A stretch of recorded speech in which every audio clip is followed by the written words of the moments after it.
നിലമ്പൂർ ഒരു അനാവശ്യ തെരഞ്ഞെടുപ്പാണ്. അതിലേക്ക് പോയി. ഇപ്പോൾ വലിയ സങ്കീർണമായ പ്രശ്നങ്ങളിൽ കൂടെ കേരള രാഷ്ട്രീയം കടന്നു പോകുന്നു.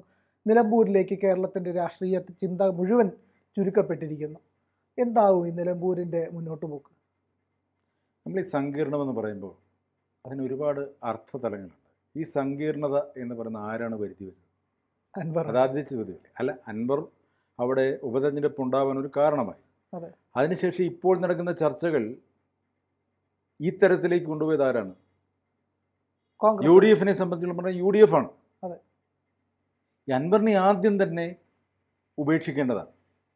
അല്ലെങ്കിൽ അൻവർ രാജിവെച്ച് വരുമ്പോൾ അൻവറിനെ കൂടെ കൂട്ടി എന്തെങ്കിലും കിട്ടുമോ, പിണറായി വിജയനെതിരായിട്ട് കിട്ടുമോ എന്ന് കരുതി ചിലപ്പോൾ കൂടെ കൂട്ടിയിട്ടുണ്ടാകും. ഇപ്പം നമ്മൾ സുധാകരൻ അയാളെ സപ്പോർട്ട് ചെയ്യുന്നു, രാഹുൽ മാങ്കൂട്ടത്തിൽ രഹസ്യമായി വീട്ടിലേക്ക് പോകുന്നു. ഇതൊക്കെ തന്നെ വൃത്തികെട്ട രാഷ്ട്രീയമാണ്.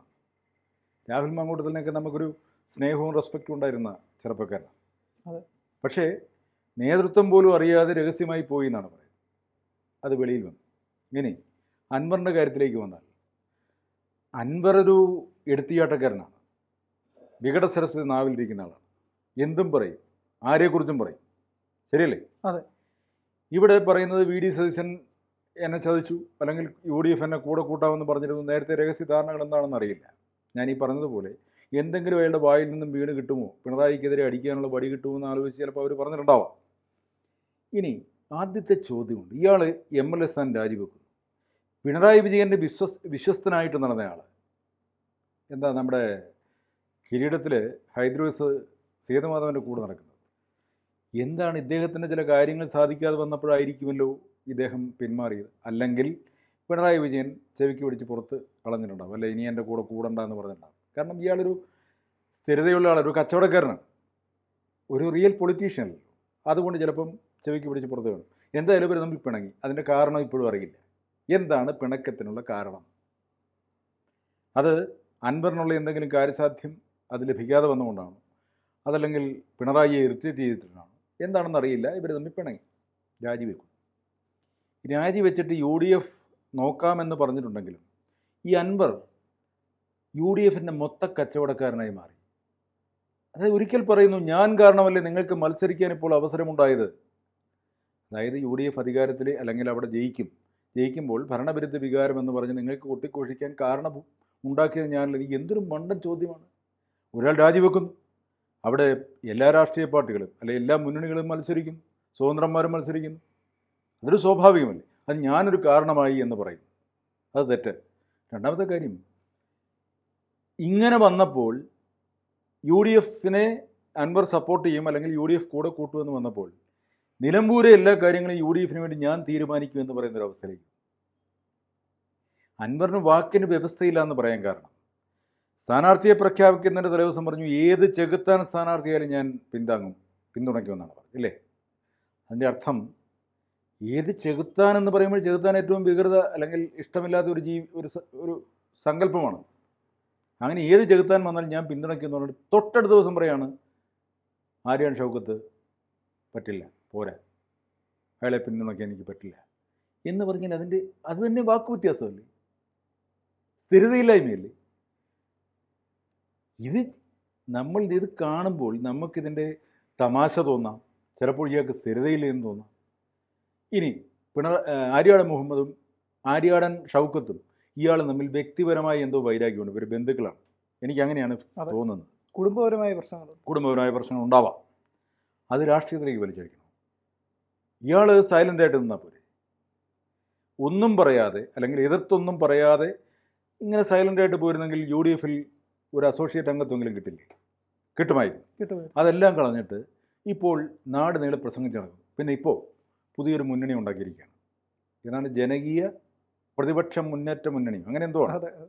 എനിക്ക് വ്യക്തമായ പേരോർമ്മയിൽ ഓർത്തിട്ടും കാര്യമൊന്നുമില്ല. പോട്ടെ. അതുകൊണ്ട് എന്താ ഉദ്ദേശിക്കുന്നത്? അതിൽ ആം ആദ്മി പാർട്ടിയെ കൂടെ ചേർത്ത് പറയും. മുന്നണി എന്ന് പറയുമ്പോൾ 2 പാർട്ടികളെങ്കിലും വേണമല്ലോ. അങ്ങനെ 3ാം മുന്നണി എന്നാണ് പറയപ്പെടുന്നത്. പക്ഷേ ഈ കഴിഞ്ഞ ദിവസങ്ങളിലെ പ്രസംഗങ്ങൾ മുഴുവൻ കേട്ടു. ആര്യാൺ ഷൗക്കത്തിനെ ചവിട്ടി മതിക്കാൻ വേണ്ടി പറയുന്നത് അയാൾ തിരക്കഥ എഴുതിയ നിർമ്മിച്ച പാഠമെന്നൊരു വിലാപം, ആ സിനിമ മുസ്ലിം സമുദായത്തെ അപമാനിക്കാൻ വേണ്ടിയാണെന്നാണ് അൻവർ പറയുന്നത്. എന്താ കാര്യം? അതിൽ മുസ്ലിം സമുദായത്തിലെ ശൈശവ വിവാഹത്തെക്കുറിച്ചാണ് പറഞ്ഞിരിക്കുന്നത്. പ്രതിപാദിച്ചിരിക്കുന്ന വിഷയം അതാണ്. നവോത്ഥാന മൂല്യമുള്ള സിനിമയാണത്. ആ നവോത്ഥാന മൂല്യമുള്ള സിനിമ തൻ്റെ സമുദായത്തിലെ ഒരു വൃത്തികെട്ട ആചാരത്തെ അത് ശരിയല്ല, ഈ പരിഷ്കൃത സമൂഹത്തിൽ അത് ശരിയല്ല എന്ന് ആര്യാൺ ഷൗക്കത്ത് പറയുമ്പോൾ അതല്ലേ ശരി, അത് മുസ്ലിം സമൂഹത്തെ അവമാനിക്കലാണ്. അല്ല, ഒരിക്കലും. അപ്പോൾ ഞാൻ പറയുന്നത് ഇയാൾക്ക് സ്ഥിരതയില്ല. കേൾക്കുന്ന ജനങ്ങൾ ഇത് മനസ്സിലാക്കുമെന്ന് വിചാരിക്കുന്നുണ്ട്. ഞാൻ ആ പ്രസംഗം കേട്ടപ്പോൾ തന്നെ ചിന്തിച്ചു, ഇയാൾ എത്ര ബുദ്ധിഹീനനാണ്. എൻ്റെ സമുദായത്തിൽ, അല്ലെങ്കിൽ ഞാൻ വിശ്വസിക്കുന്നുണ്ടെങ്കിൽ, ഞാനിപ്പം മതവിശ്വാസിയല്ല, ഞാൻ വിശ്വസിക്കുന്ന മതത്തിൽ ഒരു അനാചാരം ഞാൻ ചൂണ്ടിക്കാണിച്ചാൽ അത് ആ മതത്തോട് സ്നേഹമുണ്ടായിട്ടില്ലേ, അല്ലെങ്കിൽ അതിൽ ജീവിക്കുന്ന, അതിൽ വിശ്വസിക്കുന്ന ആ സമൂഹത്തോട് സ്നേഹമുള്ളതുകൊണ്ടല്ലേ. അപ്പോൾ ആര്യാൺ ഷൗക്കത്ത് അതിന് മറുപടി ഒന്നും പറഞ്ഞിട്ടില്ല. അയാൾ അതിനൊന്നും അത് അവഗണിക്കുന്നതായിരിക്കും. അതുപോട്ടെ, ഇയാൾ നിരന്തരമായി ഇങ്ങനെ ആരോപണങ്ങൾ ഉന്നയിച്ചുകൊണ്ട് രംഗത്ത് വരും. ഇനി രണ്ടാമതൊരു കാര്യമുണ്ട്. ഞാൻ നിലമ്പൂരുള്ള ചില മനുഷ്യരുടെ നാവുകളിൽ നിന്നും കേട്ടതാണ്. മത തീവ്രവാദികൾ, ഇസ്ലാമിസ്റ്റുകൾ പിന്തുണയ്ക്കുന്നു ഇപ്പോൾ അൻവറിനെ. അവരുടെ വോട്ട് നേടാനുള്ളൊരു തന്ത്രമാണ് ഇപ്പം മുസ്ലിം സമുദായത്തെ കൂട്ടുപിടിച്ചിരിക്കുന്നത്. മനസ്സിലായി? അതിന് മുമ്പുണ്ടായിരുന്ന അവസ്ഥ എന്താ? മലയോര കർഷകരുടെ പ്രശ്നങ്ങളായിരുന്നു എന്ന് പറഞ്ഞു. ജോയി അവിടെ സ്ഥാനാർത്ഥിയായിട്ട് നിർത്തണം, ക്രിസ്ത്യൻ സമൂഹത്തിൻ്റെ ഒപ്പമുണ്ട് ഞാൻ, നിങ്ങൾക്കൊരു MLA തരുന്നു എന്നൊക്കെ പറഞ്ഞു. മനസ്സിലായോ? അപ്പോൾ ഇപ്പോഴത് മുസ്ലിം സമൂഹത്തിനെ കൂട്ടുപിടിക്കാൻ പോകും. അപ്പോൾ ഇയാൾക്ക് എവിടെയാണ് സ്ഥിരത? നിലവാരമില്ല, സ്ഥിരതയില്ല. ഇതല്ലേ മനസ്സിലാക്കേണ്ടത്. ഇനി മൂന്നാമതൊരു കാര്യം, ഞാൻ ഇയാൾ മണ്ടനാണെന്ന് വീണ്ടും വീണ്ടും ആവർത്തിക്കുന്ന ഒരു കാര്യം കൂടെ പറയാം. ഇലക്ഷൻ കഴിഞ്ഞാൽ നിലമ്പൂർ അങ്ങാടിയിൽ ഞാൻ വലിയ ടെലിവിഷൻ കൊണ്ടുവച്ചിട്ട് ഈ VD സതീശൻ്റെയും ആര്യാൺ ഷൗക്കത്തിൻ്റെയും എന്തിന് പിണറായിയുടെ വരെ റിയാസിൻ്റെയും എല്ലാം ഒരുപാട് വീഡിയോകൾ എന്തെങ്കിലുമുണ്ട്, ശബ്ദ സന്ദേശങ്ങൾ എന്തെങ്കിലുമുണ്ട്, ഞാനത് മുഴുവൻ നാട്ടുകാരെ കേൾപ്പിക്കുമെന്ന് ഇയാൾ പറയും. ഞാൻ വെല്ലുവിളിച്ച് പറയുകയാണ്, ഇയാൾക്ക് നട്ടെല്ലിന് ഉറപ്പുണ്ടെങ്കിൽ, ഇയാളുടെ കയ്യിൽ ആ തെളിവുകളൊക്കെ ഉണ്ടെങ്കിൽ, ഇലക്ഷൻ മുമ്പല്ലേ ഇത് കാണിക്കേണ്ടത്? എങ്കിൽ സുന്ദരമായിട്ട് ഇയാൾക്ക് ജയിച്ചു വരരുത്. ഇലക്ഷൻ കഴിഞ്ഞിട്ട് കാണിക്കുമെന്ന് പറയുമ്പോൾ ഈ ഉമ്മാക്കി കാണിച്ച് ഭയപ്പെടുത്തുക എന്ന് പറയില്ലേ? ഇത് VD സതീശൻ്റെ നിയമസഭയിൽ പറഞ്ഞില്ലേ, 150 കോടി മീൻ വണ്ടിയെ കൊണ്ടുവന്നു പറഞ്ഞു, അല്ലെങ്കിൽ ഇവിടുത്തെ കാർമേഘങ്ങളെ ജപ്പാനിലേക്ക് കൊണ്ടുപോകുന്നു പറഞ്ഞില്ലേ? മർദാന ഷാജൻ മറ്റേ രഹസ്യ സന്ദേശങ്ങൾ മുഴുവൻ ആഡിയോ കെയർ ഓഫിൽ പുറത്തുവിടുന്നു എന്നൊക്കെ പറഞ്ഞ് ഒരുപാട് കഥകൾ പറഞ്ഞില്ലേ? എന്ന് പറഞ്ഞതുപോലെ ഒരു വീൺവാക്ക് പറയലാണ്.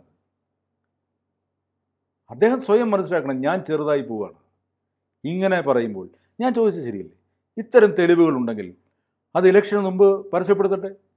ഇനി നിലമ്പൂർ അങ്ങാടിയിൽ കൊണ്ടുവച്ച് കാണിക്കേണ്ട, ടെലിവിഷൻ ചാനലുകളിൽ കൊടുത്താൽ പോരെ, വേണ്ട യൂട്യൂബിലിട്ടാൽ പോരെ, പെട്ടെന്ന് വൈറലാവില്ലേ? എല്ലാവരും അറിയില്ലേ?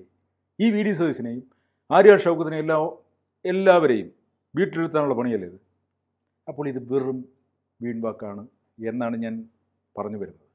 അപ്പോൾ അതുകൊണ്ട് അൻവർ ഇനിയും നല്ലൊരു രാഷ്ട്രീയക്കാരനാകണമെങ്കിൽ, ജനങ്ങളെ വിശ്വാസത്തിലെടുക്കണമെങ്കിൽ, ഇങ്ങനെയുള്ള വികട സരസ്വതി നാവിൽ നിന്ന് കളയുക, ആലോചിച്ച് മാത്രം സംസാരിക്കുക.